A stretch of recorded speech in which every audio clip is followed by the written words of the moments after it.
Straight ahead on Toledo News this morning, lawmakers on both sides of the aisle are calling on the president to resign or be impeached following a riot on Capitol Hill, with some raising the possibility of invoking the 25th Amendment.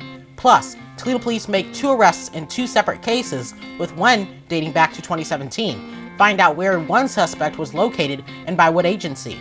And despite the focus remaining on what's happening in Washington, COVID-19 cases are spiraling out of control, and New Year's celebrations have been proven to create dire consequences.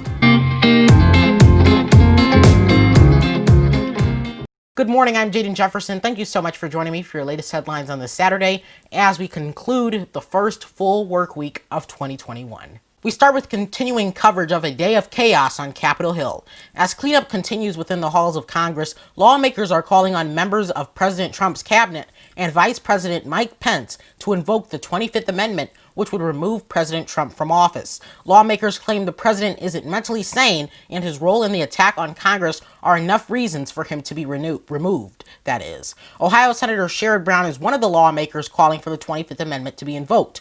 President Trump must be removed from office for inciting yesterday's violent insurrection, the senator said in a tweet. In a new video released via Twitter, the president condemned the attack on Congress, which some believed he helped incite. I spoke with CBS News political reporter Grace Seegers as she was locked in the halls of Congress following the riot of angry Trump supporters. You can listen to my full conversation with Seegers on YouTube. Now for a check of today's traffic. The northbound, inbound, and southbound, outbound section of the Anthony Wayne Trail will be closed overnight for bridge beam work, that is, on various nights in January and February from 8 p.m. to 6 a.m. For your northbound detour, take Collingwood Boulevard to Erie Street to the Anthony Wayne Trail. As for the southbound detour, take Washington Street to Dorr Street to Collingwood Boulevard to the Anthony Wayne Trail. An arrest has been made in an August 2017 homicide. On August 5, 2017, Toledo police were dispatched to 3240 LaGrange on the call of a person shot. Officers arrived on the scene and located the victim, Calvin Golicki, suffering from at least 1 gunshot wound. Golicki was treated at the scene and transported to St. Vincent's Hospital, where he later died. Detectives responded to the scene and opened an investigation. On Thursday, the ongoing investigation resulted in Michael Richardson being charged with murder. Richardson is currently incarcerated on unrelated charges. Anyone with any additional information in this case is asked to call Crime Stoppers at 419-255-1111. TBD needs your help locating a robbery suspect. On December 26, 2020, the suspect in this video entered a restaurant on the 4300th block of Heather Downs, produced a gun, and robbed an employee of cash. The suspect is described as a white male wearing a red hooded sweatshirt and blue jeans. If you have any information on the suspect, call Crime Stoppers at 419-255-1111. A homicide suspect that has been on the run since the summer of last year has been caught thousands of miles away.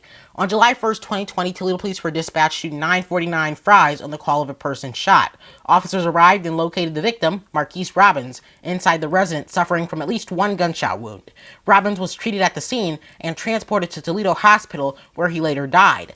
Detectives then responded and later opened an investigation. On December 29th, a warrant was issued for the arrest of Marquise Walker. Walker is the son of Robbins' girlfriend. Walker and Robbins both lived at 949 Fries. On Wednesday, Marquise Walker was arrested in Los Angeles by the U.S. Marshals.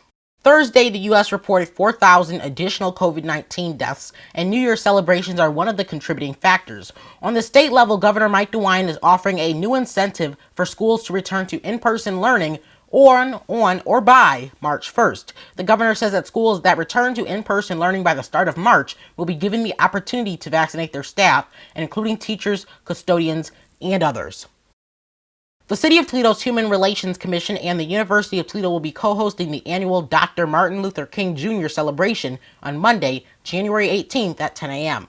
The virtual celebration will feature keynote speaker and author Austin Channing Brown to celebrate the Black community and recognize the possibility of racial justice in organizations and communities. To stream the event, visit the link in the description below. The Toledo and Pittsburgh News Guilds held a joint news conference Friday morning to voice their concerns about the Block family, which owns The Blade, the Pittsburgh Post-Gazette, Buckeye Cable, and many more media entities. According to a news release Wednesday, Blade executive editor Kurt Frank issued guidance to Blade digital managers requesting that they not refer to those rioting in Washington as Trump supporters, despite the majority of those in attendance wielding Trump 2020 flags, hats, and the president's vocal support for the event, which goal was to overturn the results of the 2020 election, which were secure and accurate.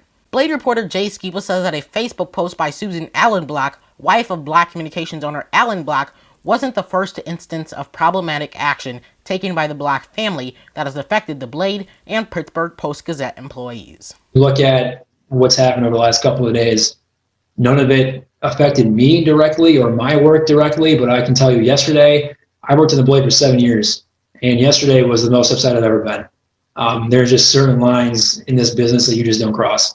And when you allow right-wing extremist views to seep into your news coverage and basically tell everybody that what they saw on TV isn't what they saw, that's about as bad as it gets. And so it's been from the people that I've talked to, and I've talked to probably a dozen or so, it's bad. People are really torn up about this because they care about this newspaper, they care about this community, and we know that the community deserves better than this.